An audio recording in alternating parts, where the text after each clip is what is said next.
2026 ജനുവരി മാസം മുതൽ സാമൂഹിക സുരക്ഷാ ക്ഷേമനിധി പെൻഷനുകൾ കൈപ്പറ്റുന്ന ഗുണഭോക്താക്കൾക്ക് സുപ്രധാന അറിയിപ്പുകളെത്തി. 2025 വർഷത്തിലെ അവസാനത്തെ സാമൂഹ്യ സുരക്ഷാ പെൻഷൻ വിതരണമാണ് ഇപ്പോൾ അവസാന ഘട്ടത്തിലെത്തിയിരിക്കുന്നത്.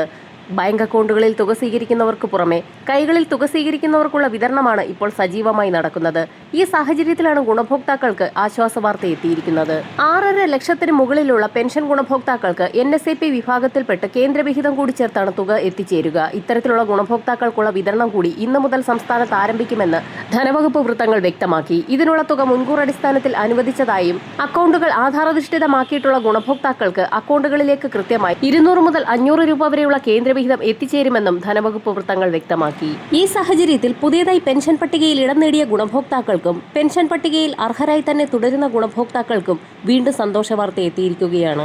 വരാൻ പോകുന്ന സംസ്ഥാന ബജറ്റിൽ ഗുണഭോക്താക്കൾക്ക് പെൻഷൻ തുകയിൽ 500 രൂപയുടെ വരെ വർധനവ് ഉണ്ടായേക്കുമെന്നാണ് പുതിയ റിപ്പോർട്ടുകൾ സൂചിപ്പിക്കുന്നത്. പെൻഷൻ തുക 2500 ഉയർത്തുമ്പോൾ ഏറ്റവും അർഹതപ്പെട്ട ഗുണഭോക്താക്കൾക്ക് അക്കൗണ്ടുകളിലേക്കും കൈകളിലേക്കും പരമാവധി 2500 രൂപ വരെയാണ് ഇനി മുതൽ എത്തിച്ചേരുക. നിയമസഭാ തിരഞ്ഞെടുപ്പുകൾ കൂടി അടുത്തുവരുന്ന സാഹചര്യത്തിൽ വിവിധ മേഖലകളിലേക്കുള്ള ആനുകൂല്യ വിതരണത്തിന് പുറമെ കുടിശ്ശിക തീർത്തുള്ള വിതരണം കൂടിയാണ് സംസ്ഥാന സർക്കാരിന്റെ ഭാഗത്തു നിന്നും 2026 ജനുവരി മുതൽ ആരംഭിക്കുന്നത്. ഈ സാഹചര്യത്തിൽ ക്ഷേമ പെൻഷൻ തുകയുടെ വിതരണം, നടപടിക്രമങ്ങൾ, വിതരണ രീതി എന്നിവ സംബന്ധിച്ച് പുതിയ ഉത്തരവുകളെല്ലാം കൂടി ക്രോഡീകരിച്ച് മറ്റൊരു ഉത്തരവ് പുറത്തുവിട്ടിട്ടുണ്ട്. തദ്ദേശീയ തലത്തിൽ വാർഡ് അടിസ്ഥാനമാക്കിയുള്ള പരിശോധനയുടെ ഭാഗമായി അർഹതപ്പെട്ട ഗുണഭോക്താക്കൾക്കും ഏറ്റവും പുതിയ വിതരണ ലിസ്റ്റിൽ ഇടം നേടിയിട്ടുള്ള ഗുണഭോക്താക്കൾക്കുമാണ് വർദ്ധിപ്പിച്ച പെൻഷൻ തുകയടക്കം എത്തിച്ചേരുക.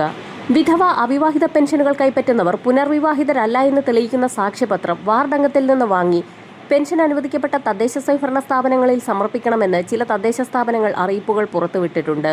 അറിയിപ്പുകൾ ലഭ്യമായവർ മാത്രം ഇത്തരത്തിലുള്ള സർട്ടിഫിക്കറ്റുകൾ ഡിസംബർ 30 മുൻപ് സമർപ്പിക്കേണ്ടതാണ്. ഇതോടൊപ്പം തന്നെ സെപ്റ്റംബർ മാസത്തിൽ സംസ്ഥാന സർക്കാർ പ്രഖ്യാപിച്ചിരുന്ന മസ്റ്ററിംഗ് പൂർത്തിയാക്കാൻ കഴിയാതെ പോയ ഗുണഭോക്താക്കൾക്ക് ഡിസംബർ 31 വരെ മസ്റ്ററിങ്ങിനുള്ള അവസരവുമുണ്ട്.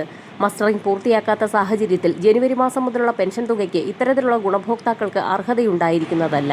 8 ലക്ഷത്തോളം വരുന്ന ആളുകൾക്ക് സർക്കാർ സഹായത്തോടുകൂടി ക്ഷേമനിധി ബോർഡുകൾ വഴി പെൻഷൻ തുക വിതരണം ചെയ്യുന്നുണ്ട്. ക്ഷേമനിധി ബോർഡുകൾ വഴി പെൻഷൻ തുക സ്വീകരിക്കുന്ന ഗുണഭോക്താക്കൾ ലൈഫ് സർട്ടിഫിക്കറ്റുകൾ ബന്ധപ്പെട്ട ക്ഷേമനിധി ബോർഡിന്റെ ഓഫീസുകളിൽ സമർപ്പിക്കാത്ത മുറയ്ക്ക് ഇവർക്കും ജനുവരി മാസം മുതലുള്ള പെൻഷൻ തുകയ്ക്ക് അർഹതയുണ്ടായിരിക്കുന്നതല്ല. ക്ഷേമ പെൻഷൻ തുക വിതരണം ചെയ്തപ്പോൾ പല ഗുണഭോക്താക്കൾക്കും 1700 രൂപ വീതം മാത്രമാണ് എത്തിച്ചേർന്നിട്ടുള്ളത്. 300 മുതൽ 500 വരെയുള്ള കേന്ദ്രവിഹിതം എത്തിച്ചേർന്നിട്ടില്ലാത്ത ഗുണഭോക്താക്കൾ എത്രയും വേഗം തന്നെ അക്കൗണ്ടുകൾ പരിശോധിച്ച് ബാങ്ക് അക്കൗണ്ടുകൾ ആധാരാധിഷ്ഠിതമാണോ എന്നുള്ള കാര്യം ചെക്ക് ചെയ്യേണ്ടതാണ്. കെട്ടിട നിർമ്മാണ മേഖലകളിൽ കാലങ്ങളോളമായി മുടങ്ങിക്കിടക്കുന്ന കുടിശ്ശികയിൽ 3 ഗഡുവാണ് നിലവിൽ അനുവദിച്ചിട്ടുള്ളത്. ഇതിൽ 3ാമത്തെ ഗഡുവിന്റെ വിതരണമാണ് സംസ്ഥാനത്ത് ആരംഭിച്ചിട്ടുള്ളത്. വരും ദിവസങ്ങളിൽ കൂടുതൽ മേഖലകളിലേക്കുള്ള ആനുകൂല്യ വിതരണം പ്രഖ്യാപിക്കും. വരും മണിക്കൂറുകളിലെ സർക്കാർ അറിയിപ്പുകൾക്കായി ചാനൽ സബ്സ്ക്രൈബ് ചെയ്യാൻ മറക്കാതിരിക്കുക.